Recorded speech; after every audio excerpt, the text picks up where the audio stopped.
The following is a presentation of the Matt Talk Podcast Network. You are now tuned into the PA Power Podcast, College Edition, featuring Rob Waltko and Joe Youngblood. PA Power Wrestling. Pennsylvania is wrestling.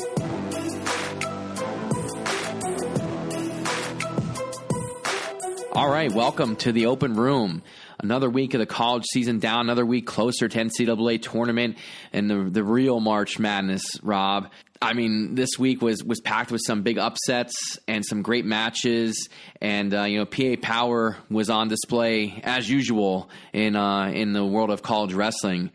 So, Rob, let's where are we starting today? What are we kicking off with? So, starting off, let's start at 133. Two big matches Friday night. Stevan Micic 14-1 over Luke Pletcher. Honestly, we were kind of, I know you did, and I was kind of thinking the same thing, not doubting Micic, but we were wondering if there's going to be a little bit of ring rust. Certainly there wasn't. And then, another huge upset at 33. That wasn't an upset, but a huge result, I should say, is Bravo Young going down 7-3 to Ben Thornton. Seemed to jam his knee up, and I don't know, it looked pretty bad. Honestly, I was shocked he lost that match. I was shocked by both these results. I couldn't believe Pletcher got beat that bad, and I didn't think Bravo Young would struggle there. What were your thoughts after watching those bouts or kind of digesting it for a few days? Well, I know I did say last week that, maybe Micic was emerging as the favorite, 133 pounds, but I was a little leery anointing him that from a personal standpoint because his resume to this point didn't necessarily warrant it, but he was kind of like next guy up, that to have a chance at that number one ranking and see what happens with it. And oh boy, did he ever just put it on Luke Pletcher, and he kind of laid it to rest. And it's what I've made comments and I've said this before. That it was a statement making victory that he went out and showed everyone that he's going to be the guy to beat right now at 133 pounds. Now, 133, that number one ranking's kind of been like a revolving door. And anyway, it's almost like it's a bullseye once you have it, and it's hard to keep once you get it. And I guess we'll see how he reacts. Speaking of Bravo Young, then I think the knee injury definitely led to him losing to Thornton from Purdue. What I read today in an interview with Cale Sanderson from the Center Valley Times, I believe, out there in State College, is that he's optimistic he's going to wrestle this weekend. Despite conflicting reports, someone said he was out week to week, and Cale rushed to really put that rumor to bed and say that he was, again, optimistic he'd wrestle this week. And but as we're going to preview that match in a little bit, I don't know how much it's going to matter with Bravo Young in the lineup. I mean, it will to a point, but if Micic wrestles the way he did on Friday night, he's going to be looking at bonus points. Yeah, we'll see. I mean, we'll talk about that one a little later. It remains to be seen if Bravo Young actually competes. Regardless, I hope he's not seriously injured. But moving forward, let's get to Iowa's weekend with a little dash of Illinois. Spencer Lee starts the dual meet, or starts off hot, beats up on Petrowski, top 20 ranked guy, but ends up sitting versus Sebastian Rivera. I'm sure everyone's been talking about that. Max Murin loses a tough one to Mikey Carr, 6-4. That was an awesome match. It was 1-1 late, a ton of action in the last minute, and then Mikey Carr, he throws the bulls up and kind of flexes on him. He does the fake crying when Murin was obviously distraught. Is Mikey Carr, is he becoming a villain? Let's start there. I guess we'll circle back to Lee, but I was a little surprised to see him acting out like that. A little bit of DeSanto in him. Did that shock you at all, Joe? No. I think I said it last week, and that I expected Carr to beat Murin. Murin hasn't made that he hasn't closed the gap on those top guys yet. And Mikey Carr, as you said, it really is the Rodney Dangerfield. Like him, he just doesn't get the respect. I don't think he's a villain. I think because he doesn't get the respect, maybe he just wrestles with a chip on his shoulder and it comes off like that chip on his shoulder, like he wears it like a badge of honor, trying to, assert himself as one of these top guys at 141 that shouldn't be overlooked. He I was super impressed, and I watched this match in my hotel room at North Allegheny in your hood, Rob, on Friday night as we were preparing for that the tournament we competed the next day. But what impressed me was giving up the points to go down with 22 seconds to go, something in that realm. It was short time. It was really ending the match, and then come back and you get takedown and then some to win the match. And it really you saw it broke Miran. It reduced him to what it looked like, to tears, what it looked like. I'm not going to say that I'm 100% positive, but I think that's what you said, like, prompted Mikey Carr to, give the crying, gesture to him. And again, I don't necessarily agree with it, but if he was shedding a few tears, maybe that wasn't the time or place to do it. And Mikey Carr kind of like, I don't know, really ripped his heart out there in that match. Miran probably had to feel good with that time left that he was going to be able to hold him off. He held him off the whole match, really held him off the whole match and kept him at bay and, gets a takedown when he needed. And that was, if that match had ended with that takedown, Rob, think about what we'd be talking about right now. We'd be talking about Max Miran maybe having closed that gap on a top level guy, on a top 5 guy. But on the other side of it, what really happened was, I don't know if he got lazy there at the end. He took his foot off the gas, or he got, just a little bit complacent with that lead, that enabled, gave Carr the opening. Like, Carr really pushed the pace then. My only thing was, where was all that action the whole match? I think they were kind of just, someone was afraid to make a mistake leading up to that point. But that last minute was, again, made the whole match. What are your thoughts? How do you think about, Miran, like, being that close to kind of like a statement win for him at this point of the season? Like, cause, we've talked about it. He's kind of leveled out and hasn't had one of those big wins, in quite some time now. Yeah, that would have been a huge win for him. I mean, that by far would have been the biggest one of this year. He beat Carr last year as a redshirt, but that was before, Carr was Carr. So man, you're hoping for Miran to break through at some point. Sticking with Carr, he ended up, ending out the weekend with a nice win over Chad Redd. All-American. I know Redd hasn't been great this year, but he's an All-American nonetheless. So, Carr, he's winning the tight ones, and sometimes that can bite you, but he certainly looks good. Kaleb Young, a little bit of a surprising loss to Eric Barone. Barone's a tough kid. They moved him to the top 10 this week, top 11. So he's tough, but I thought Young would have won that match. And then, Young and Lee both end up sitting versus Northwestern versus their horses. I don't know, man. I'm honestly a little bit torn on this. Teams got to do what's best for them. It sucks from the consumer standpoint. You want to see these guys wrestle. But by no means would I call out the athlete. If anything, it's the coach decision.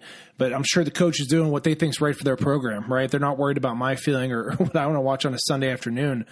Do you have any strong feelings either way on this, Joe? And, for everyone listening here, speak of Kaleb Young, we're going to have him on a little bit later, and we're going to talk to him about all things wrestling, all things Iowa, all things Pennsylvania, and a little bit more. And, I'm looking forward to getting him on the line. But getting back to your question, I don't think the coaches really care about and I don't want this to sound bad. They don't care about the casual fan that's watching, like you said, on a Sunday afternoon, waiting for that and planning their whole day around it so they can see these marquee matchups. They're doing what they think is best, like you said, for their wrestler, for their team. And, but I kind of like maybe read into it a little bit. And from a coaching standpoint, if it was strategic to sit them, why? Like, do you not want Seabass to get too familiar with Spencer Lee's style? Is Lee really in some kind of funk? I know a lot of armchair quarterbacks were out there outright ripping Iowa and their decision and whether or not it was Lee had input in it. And come on, like, back off. Like, there had to be a reason to do it. When has, maybe something else is going on. Wait, we don't know. Like, when has Spencer Lee ever backed down from a challenge? I think, we talked, Rob, you and I talked with Jeff, and Jeff made a great point. Do we not forget, or do we already forget that Lee wrestled the last month of his high school season? I'm quoting Jeff Upson right now. The last month of his high school season with a torn ACL, knowing very well he was putting his legacy on the line in doing that. I mean, that's, the kid's, the kid, however you want to term him, he's a machine. He's a warrior. So, I don't really buy into him being afraid of Sebastian Rivera. I just think there's more to it than we know, and that's just how it's going to be. I mean, the coaches reserve their right to sit wrestlers as they see fit. Like any coach in a dual meet, you do what you think is best, not just for your wrestler, for your team, for your program, like you said. So, I don't know. I don't get caught up in it. Same with Kaleb Young. I don't know. Maybe. Again, I can only speculate. I'm not going to sit here and make excuses for the Iowa program as to why these guys didn't wrestle. But, the facts are they didn't wrestle. And the facts are also that they're going to see each other probably at Big Tens and maybe even at NCAAs. So we're going to see those matches eventually. It's just a matter of time. Baroni did wrestle a great match against Young, and, maybe to a point Brands was protecting Young. Who knows? But regardless, it didn't happen. Let's everyone move on. Like, we can't just dwell on the fact of what match didn't happen. Let's dwell on what did happen and talk about it and, move forward and wait to see those matchups at Big Tens, hopefully. And so it gets put to rest. Absolutely, Joe. Moving on to your point, let's go ahead and do that. I don't want to dwell on this. But, Lock Haven, the big return in the high school gym, Josh Maruka had a big win, homecoming in PA 9-1 over Jonathan Ross. But the big one, Josh Shields over Chance Marsteller. I'm not one to say I told you so, but I did pick Shields in this one. I just had a feeling that he was going to gut this one out. I figured right out 3-2, 3-1 overtime, one or the other. What was the word out east, Joe? You said it was a good crowd out there. Lock Haven, I keep saying it, but they do a heck of a job promoting. What did you hear about the action out there? And you're right, and you have been a huge fan of how Lock Haven promotes their program, and it's what programs like Lock Haven has to do. We talked with Mason Beckman from George Mason, and I feel like they do a phenomenal job of getting them their name out there and getting their name in people's mouths, and that's what it's about. It's about getting that word of mouth, and that's how you build hype and you build anticipation of seeing them wrestle and where the program goes, and people start to follow it because of what you do. So kudos to programs like that, especially Lock Haven, for doing this. And hey, Arizona State agreeing to come across the country and wrestle in a high school gym. From what everything I've read, and I talked with coach from Redline, Mike Catullo, and I did mention last week, he is a personal friend of mine from our days at West Virginia, and they put on, and him and his program put on a phenomenal event. That place was packed. They had the smoke machine. They had the lights. They did it right. And people were quoted saying it was like a big time college atmosphere in a high school gym. And Redline's gym is not small by any sense of imagination.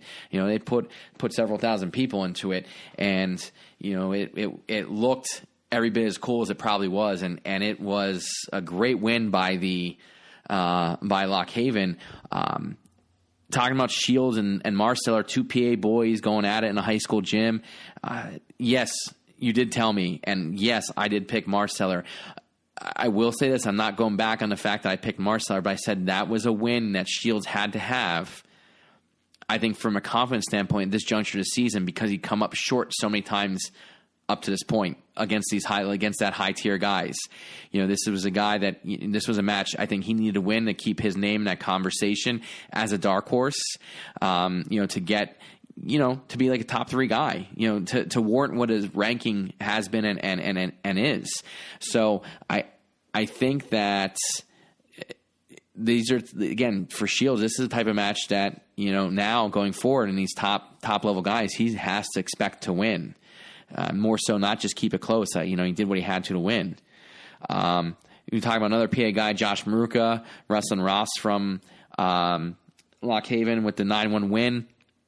I don't want to make a big deal about this match. I think this is a match that Maruka should win, and it's my opinion. Maybe you feel different, but this is a match he should be winning moving forward, because he's a guy that I'm sure Zeke Jones and his staff are depending upon to help them in that team race come March.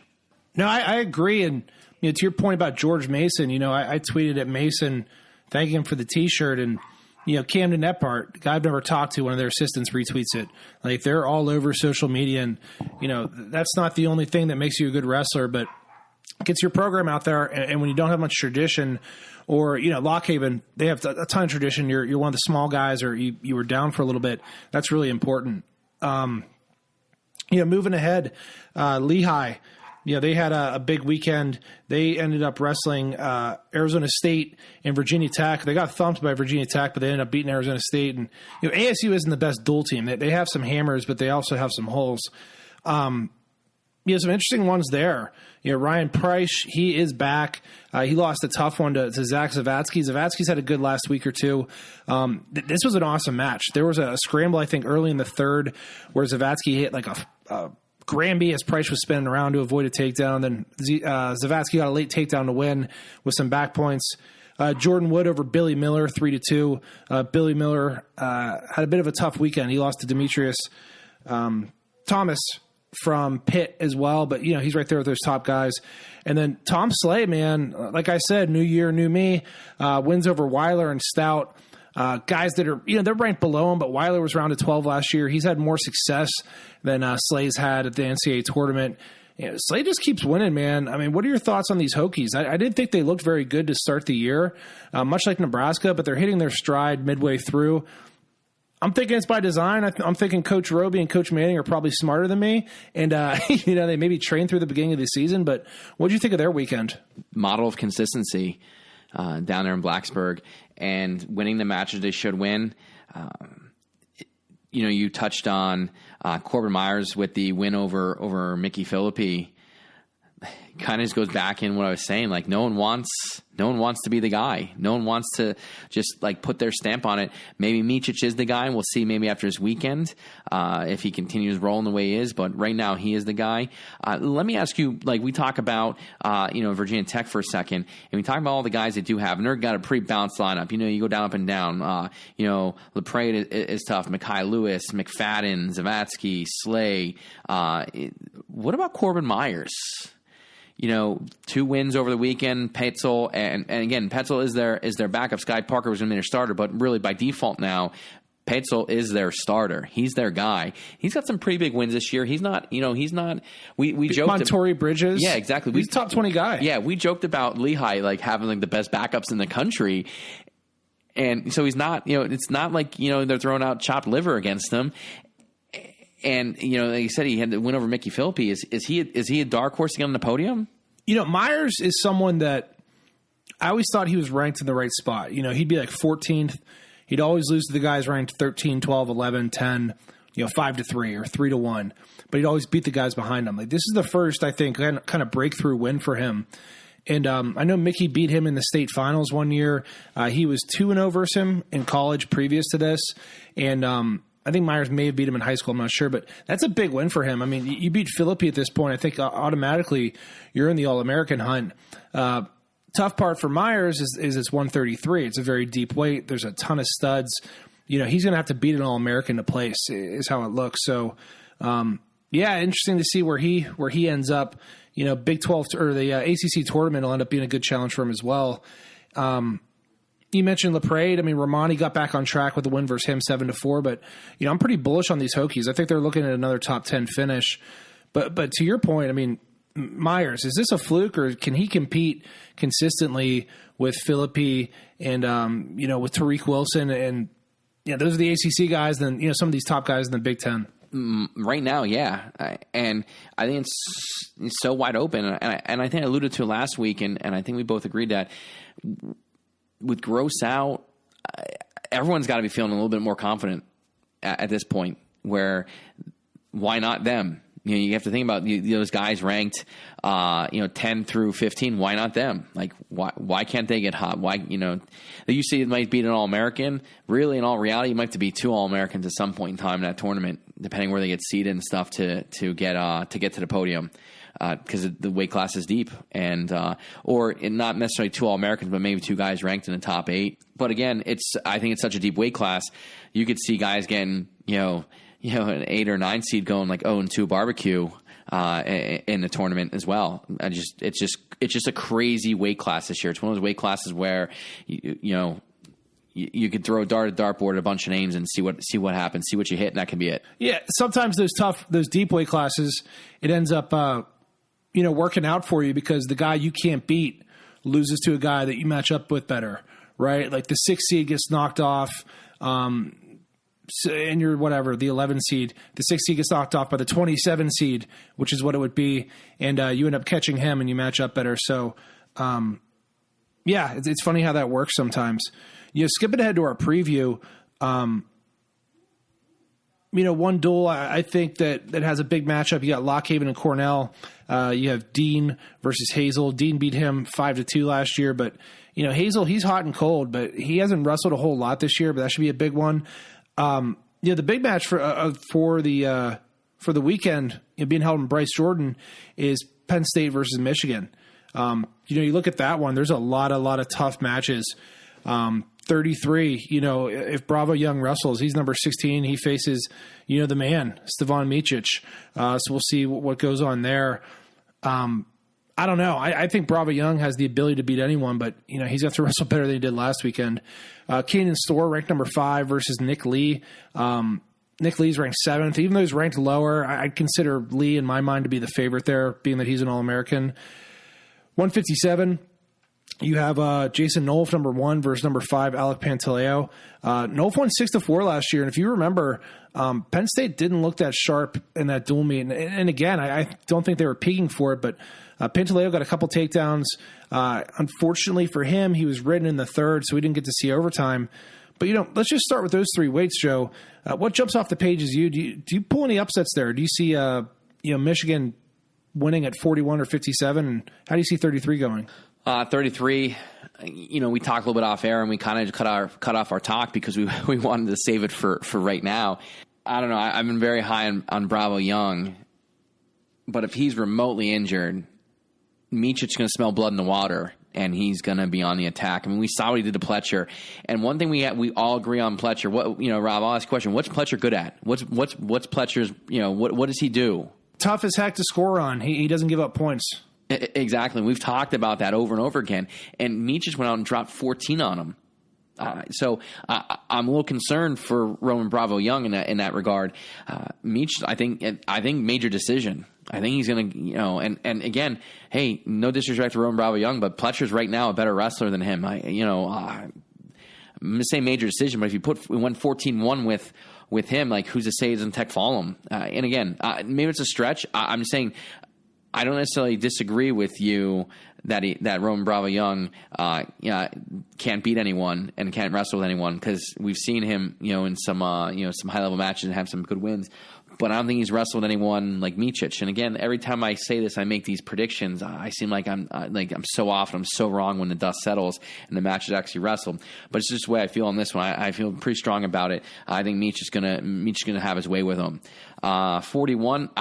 Again, another match we talked about. That's a swing match. That's a match. If Michigan's going to entertain being in this match, it's a match they have to win. And I said to you before we started recording, the winner of 41 might win the dual meet. Looking at 57, if they can keep it to a decision, we look down the list, and don't let me, if I get ahead of us, right now, Berger and Malik Amin, it's not in the realm of possibility. Like, Berger is not an end all there, and he's not by any means a start of murder's row for this Penn State squad. They need to limit their damage going into 157 and to get to that, to where they're strong. 57, I think Nolf's going to win, but Pantaleo can definitely keep it to a decision. That's huge. That's keeping points off the board. 65, Massa and Vincenzo. It was, again, a little history there. It could be just another decision. And then you're relying upon bonus points. And, we talked, even at 74, you got Miles Amin and Mark Hall. It could be a decision. So right then and there, you're talking guys that get bonus points at such a high rate, not getting bonus points. And that's how Michigan's going to stay in the match.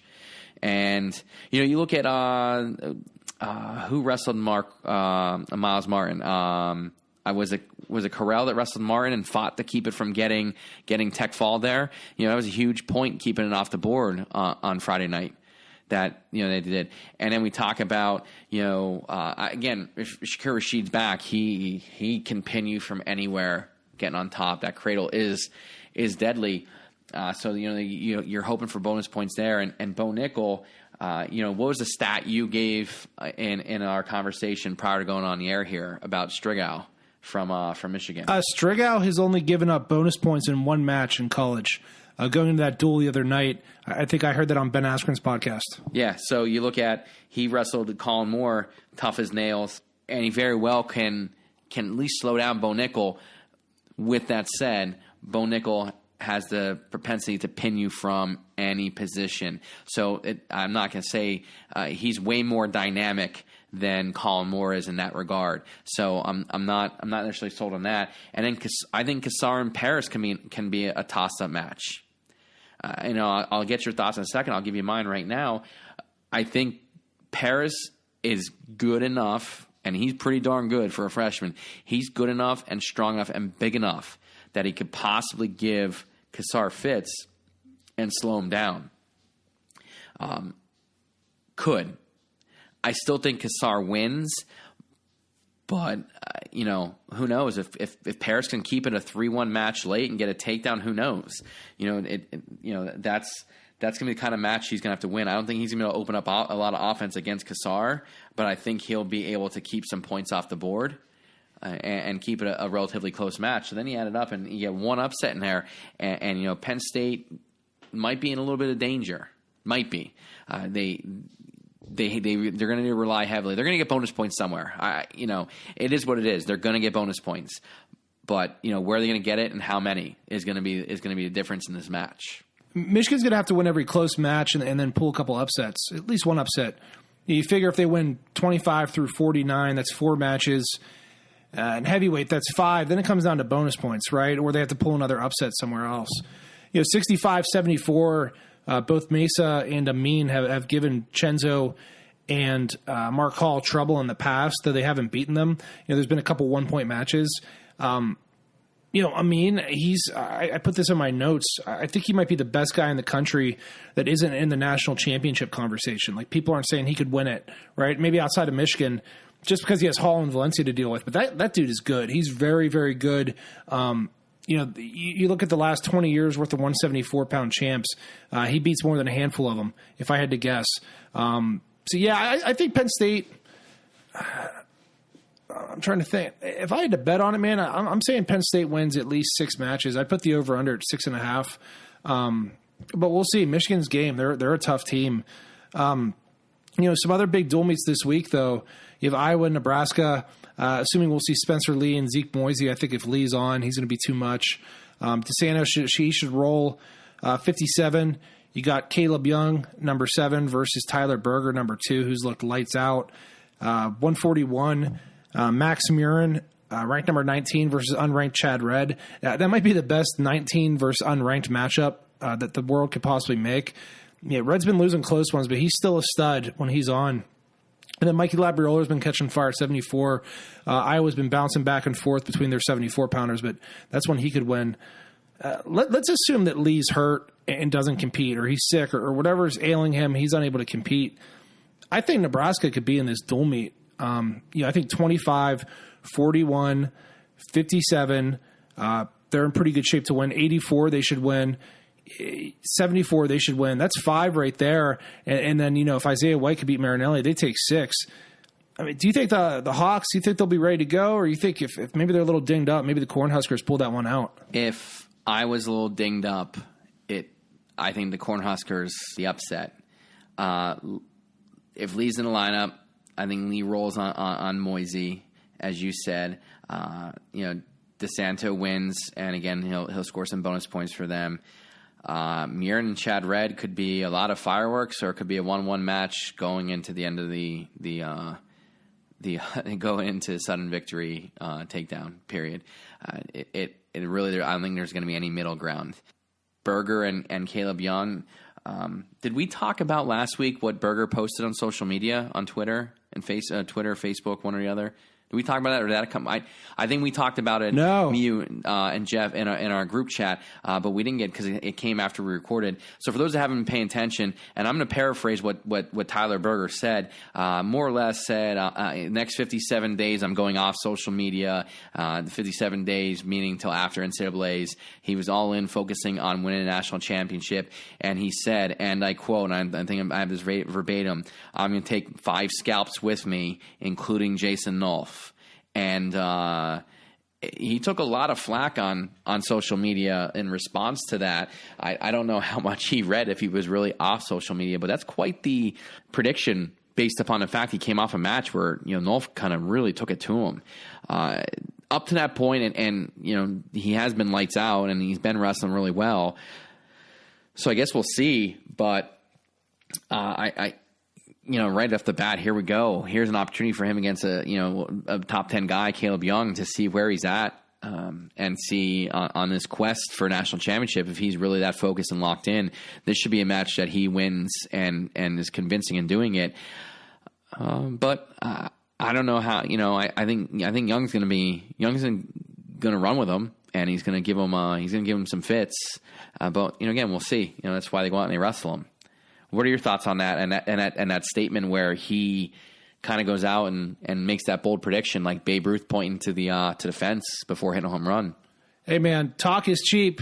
Takes money to buy whiskey is what I always say. But I like this stuff. I think I've said it. Like, some of these guys, their antics, I wouldn't necessarily want to coach it, and I wouldn't want my younger brother acting that way. And I'm an emotional guy, but I would hope that I wouldn't act that way. But I like it, man. It gives us something to talk about. It's cool for the sport. If he has the stones to say it and, put it on the line, so be it, man. More power to him. But, I won't be upset if people kind of turn their nose up to it, I guess is the best way to put it. Back in the Midwest, you got Lehigh. I mean, now they're traveling to Oklahoma to face the Sooners and the Pokes this weekend. And their dual meet schedule is just outrageous, but some big ones at 74. First one I want to talk about and kind of give it its own press. You got Cutler versus Smith. Cutler ranked 6th. He had a big win over David McFadden last week. I meant to mention that. He looks like a bull. He's tough to score on versus Joe Smith. Cutler beat Joe Smith in the Southern Scuffle a few years ago, and that was kind of Cutler's like coming out party to me. Believe it or not, they're both at 157, which seems like a far cry, but he went out and took it to Joe Smith, or he didn't take it to him. He got a late takedown to win. Smith looks lights out right now, though. I would think that he wins this match, but Cutler is just he is so strong. It's tough to open him up. Who are you picking in this one, Joe? I'm going to go with Joe Smith on this. It's tough travel. They're in their home gym. Really the big weights, the upper weights are the big ones here. You got Ryan Price at ranked number 11 versus Jacoby Smith, ranked number 10. Price, he hasn't had a great year. He's been hurt a lot. This would be a big one for him. You have Dakota Gear. He's ranked number 12. Whether he wrestles Jacobson, Weiler, I don't know what they're going to do, but whoever Lehigh sends out is tough. And then Jordan Wood, number 6, versus Derek White, number 2. That's a big one for Jordan Wood. If he could get that win, he throws himself in the conversation for a top 2 or 3 seed. I'm looking at this, and I'll take Price, Dakota, and White. Do you see any differences there? You going to go out on a limb? I kind of went chalk there for the most part.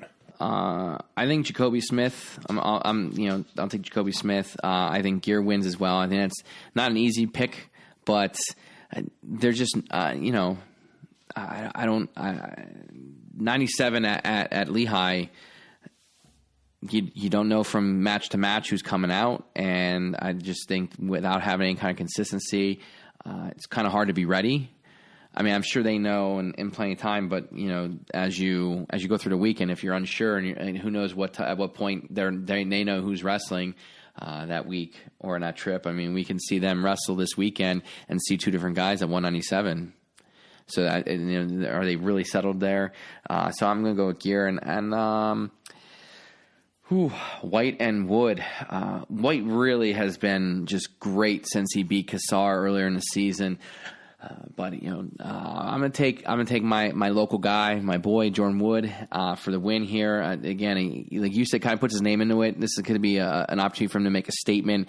He came up short last year, and getting hurt in that blood round. And I just think that this is his year, and to get on the podium and I've said it before with other guys, he'll be on the podium. It's not a matter of if he'll be there; it's a matter of where on it he lands. And I think he has the opportunity to, like you said, get a high seed and find himself in that, in the conversation, top 4 or 5. And this is a match that he's got to win to make a believer out of himself and to show and put everyone else on notice that he's gonna come with it every single match. Yeah, I 100% agree. They also wrestled the Sooners. 49 Skyler and Davion Jeffries could be a fun match. 74 you got Manalona and Cutler. Manalona, I think, was up 12-0 versus Iowa State and ended up losing. And he lost a shootout, another double-digit match with Taylor Luan. The kid can score, but he can't seem to stay in the match for 7 minutes. And then Jake Woodley, my guy's going to take on whoever Lehigh sends out.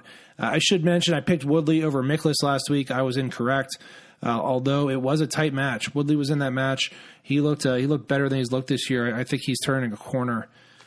Last thing to touch on, big ACC showdown. Saturday, the Pitt Panthers host the UNC Tar Heels. 2 big ones here. It seems like the guys we're always talking about, but number 5, Mickey Philippi versus Gary Wayne Harding, ranked number 20. Bounce back match for Mickey. Let's see if he can get back on the winning track. Harding is definitely no slouch.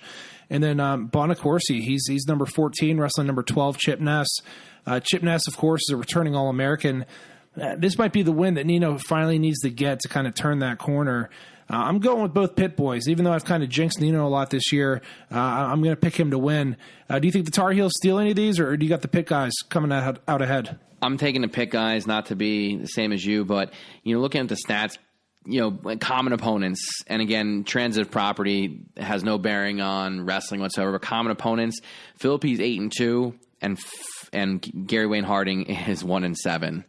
I mean, it kind of jumps off the page for me in doing some research. So that in itself, gives me a lot of insight into things, and makes me feel comfortable picking Philippi. And then looking down, same thing. Looking at common opponents, Chip Ness is 5-8 in their common opponents, and Bonacorsi's 8-6. A little bit less discrepancy than the one I mentioned, but I'm going to go Bonacorsi. He's been close, and it's just a matter of putting it together. And like we talked about, Coach Keith Gavin and his staff, how he was so aggressive in recent weeks, and maybe too aggressive to the point where it affected him, kept him from winning. I'm sure they're shoring those things up in that room, and we use the term tactically, preparing him to be more selective with his shots, continue to be aggressive. However, not shot happy. Be, like I said, more selective and using better setups, creating more angles to get to his attacks. So I don't think I'll take the Pitt guys as well in this. And then there's no real other matches to kind of jump off. Kennedy Monday, Jake Wenzel. Well, should be an entertaining match, but.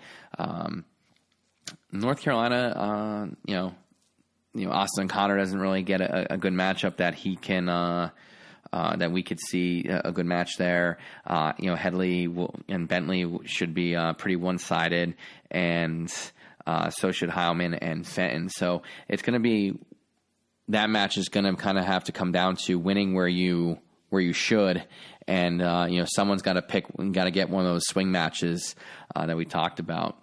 No, absolutely.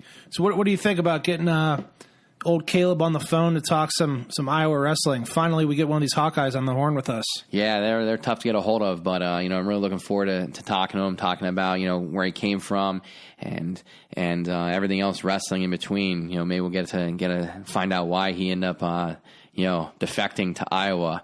And I say that jokingly, fans out there. Like I said, I'm warming up to the Iowa guys just because they're from PA, and I want to see them do well. And now we welcome to the podcast Kaleb Young from the University of Iowa. Kaleb, thanks for carving some time out of your busy schedule to come on and talk with us. No problem. So I'm going to jump right into things right here. Just tell everyone a little bit let everyone get to know about you. Did you wrestle at a club in high school? Yes, I wrestled at Young Guns Wrestling Club. Jody Strittmatter, coach. I started going to Young Guns in, I think, like spring of my 7th grade year, and then I wrestled. Went to practice there every week and competed for Jody at different tournaments throughout the year, all the way through my graduation. So Young Guns, obviously established club that, you say that name and it turns heads, or if you see a guy you're wrestling at a tournament and they're from Young Guns Club, it definitely, you take notice. How do you think that helped you develop as a wrestler, with, getting you where you're at now? Not only are like Jody and John Strittmatter great coaches, they give you a ton of tools to get you to the next level as far as like technique and then just mindset and like work ethic, but also partners there. Every practice I go to, I'd have like unbelievable partners to work out with, something that I couldn't like really get as much around my hometown. So that was really big. Guys there, like Michael Kemmer, Vincenzo Joseph, Nolf was there, Mickey Philippi, Pletcher, all kinds of guys that are like big names now in college would be at practice every single time I'd go. So working out with those guys, I think definitely improved my wrestling a lot. So Kaleb, switching gears a little bit, your first 2 years at Iowa, you came in with a pretty stacked class. Started your freshman year at 65. I think the plan, at least from the outside looking in, was to go 74. You tried that. Maybe you were a little bit small. Now you're at 157. Talk to us about the switching weights. Did you ever think you'd be down to 57, and how are you holding the weight? I'm holding it pretty well. It's definitely something I didn't really cut weight. Well, I don't think I'm really cutting weight right now. I'm just kind of managing a lot more, but I didn't really do that as much in high school. I just kind of weighed or wrestled what I weighed. But and then from last year, wrestling 174, the coaches would like stress me eating and drinking more water and protein shakes and everything. So it's definitely a lot different than that. But it's not bad. I watch my intake a lot more. But I think it's good. I think it's a good weight for my body. I feel healthy. I don't feel sucked down or drained at all. So I feel healthy and strong and energized. So that's what's important. 74 probably wasn't the weight class for me. I feel like I could have had more success there than I did, but I needed to get like a little earlier jump on it, getting my weight up and building some good body mass. But I might have been a little undersized, so not quite as much horsepower as I needed. But I feel 57 is definitely a good weight for me, good fit for my body. So I like what we have going. Yeah, Kaleb, I remember the start of the year. I don't check your weight. I don't know your body composition, but from the outside looking in, I thought it might be a struggle. But you're right. You've looked great. Your energy seems high, so probably the right weight for you. Talking about switching weights, going 74. Obviously, last year you weren't able to compete in the postseason. What was that like? How did you keep your energy high and your mentality strong? Because I went through the same thing my first 2 years in college, and honestly, mentally I didn't really overcome it. I kind of let it stick in the back of my head, and I was sour about it. How have you kept your energy high and you're able to kind of keep your mentality strong? Last year, it's hard. It's hard to watch your teammates wrestle in the postseason and then just be sitting in the bleachers. It sucks. Not somewhere I wanted to be. I knew going into the off season that I was going to have to make changes. I was going to have to put myself in a position to be the guy at the weight whatever weight it was that I was going, and I was going to have to work hard to do it because we got a lot of good guys on our team, and it wasn't going to be easy. So I had to work hard, put myself out there. I feel like I was staying positive. I didn't let it get me down like too much. I wasn't hard on myself. I didn't think lower of myself or anything. I knew that I had the ability to be the guy, and I just had to make it happen. So you mentioned going to Young Guns and the Strip Matters and how they were big influence in your development. Did that have any sway in going to Iowa? Did they not have any influence, or was you just always wanted to go to Iowa?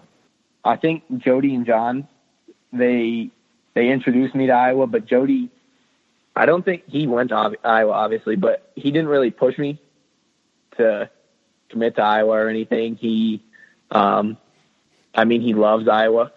So seeing where he was and what he had done, that probably swayed me to Iowa more than anything, because going to Young Guns, Jody is like our hero. So wanting to achieve what he had done, and then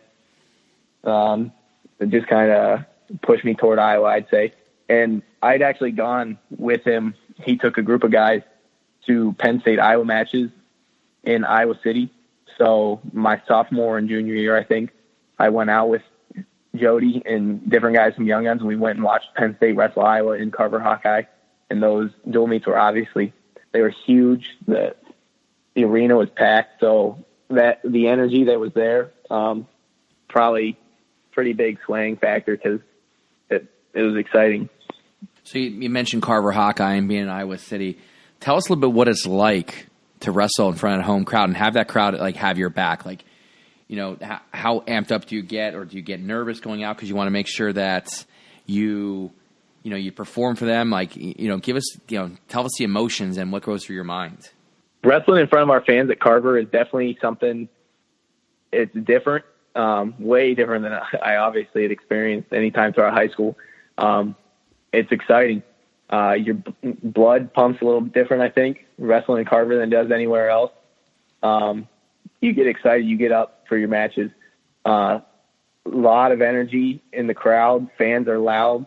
They love seeing someone get takedowns and good mat returns, and they get up for it. And I think it, in turn, gets us up for the matches because we get excited. We get ready to go. Kaleb, we on our show, we call Iowa Pennsylvania Midwest because, right now for the consistent starters are Pennsylvania natives, plus you have Michael Kemmer on the bench. How important is it to get those PA guys over there?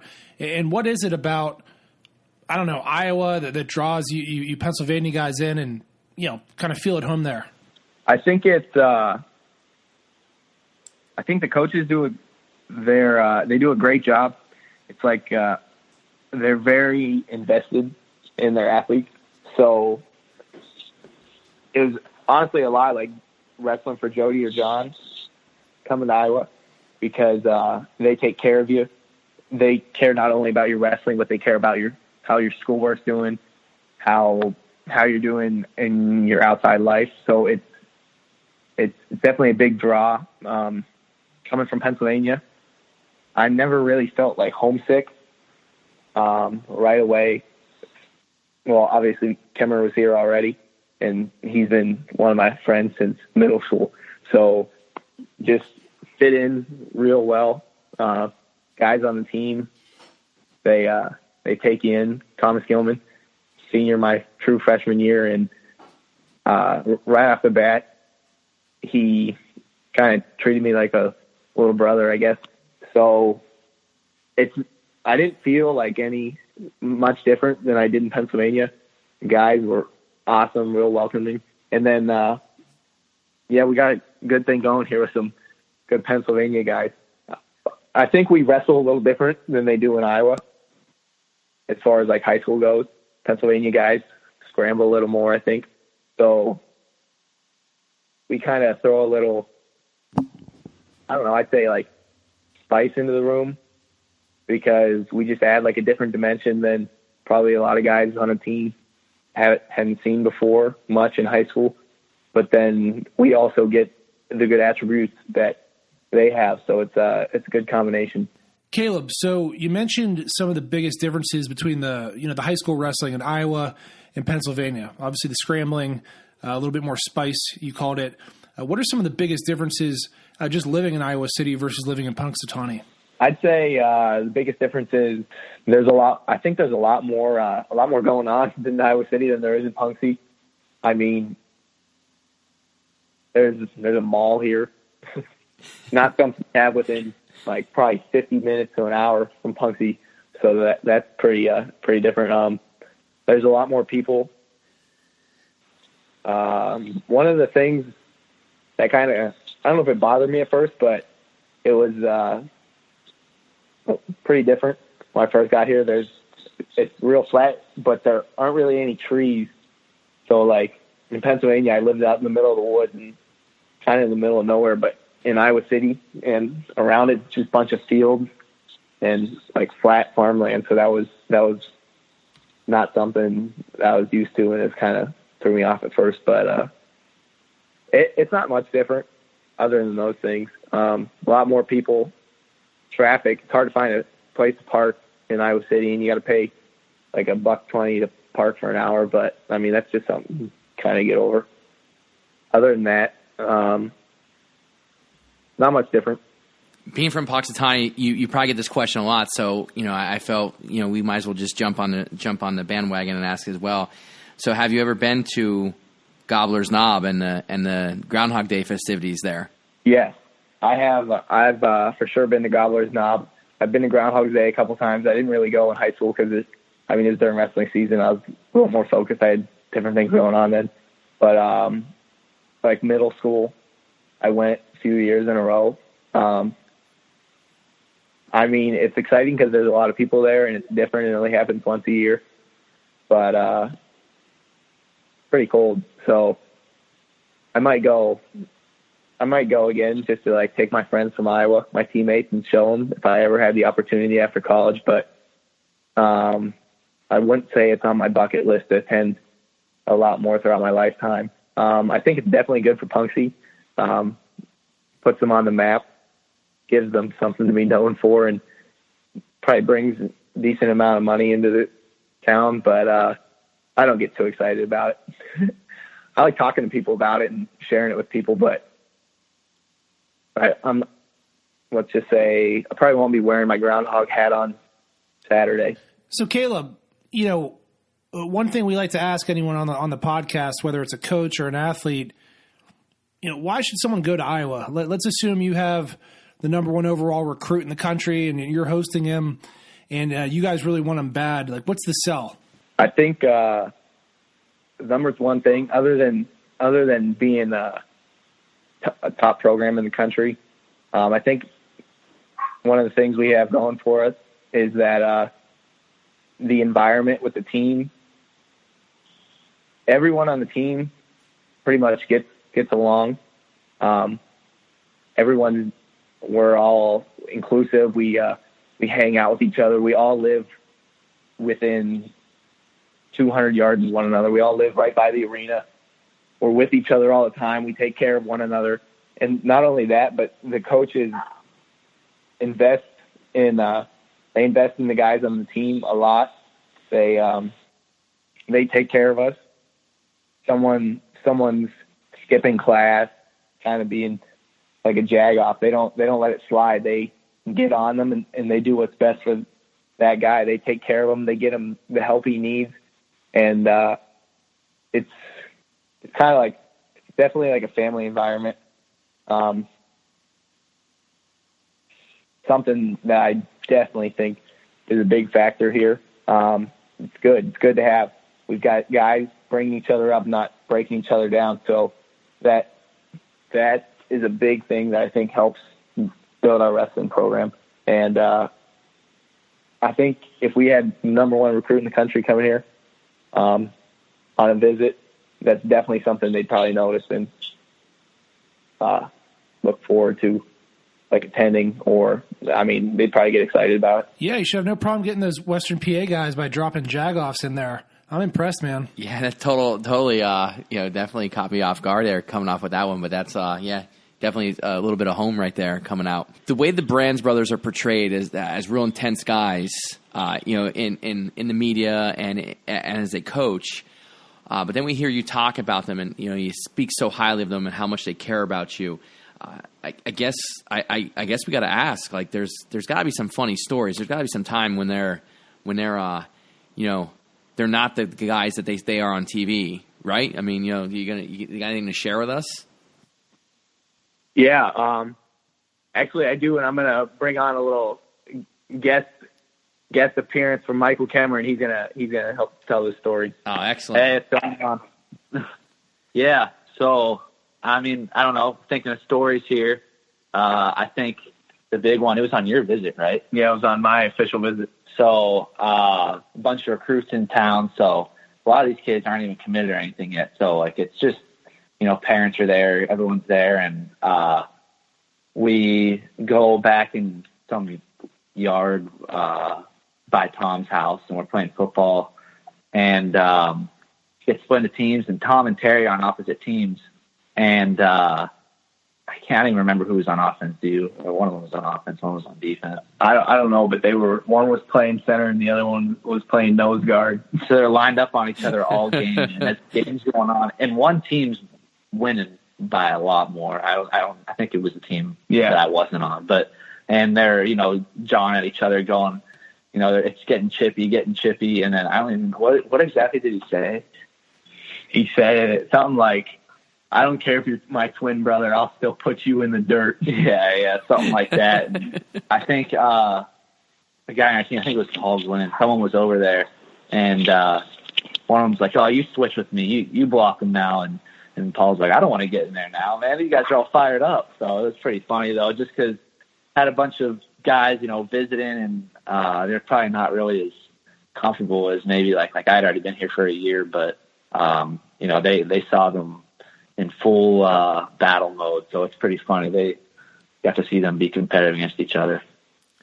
And that's not really something that was kind of like, we don't see them going against each other very often, so that was pretty entertaining, especially for me, because I didn't even know them very well at that point. I mean, I was committed, but I hadn't been here really very much, so kind of opened my eyes to who they were right off the bat. Yeah, you hear stories kind of like back when they were younger, maybe they got into it with each other more, but you don't see that too much. So that was kind of like a special thing for everyone that was visiting. So it was pretty cool.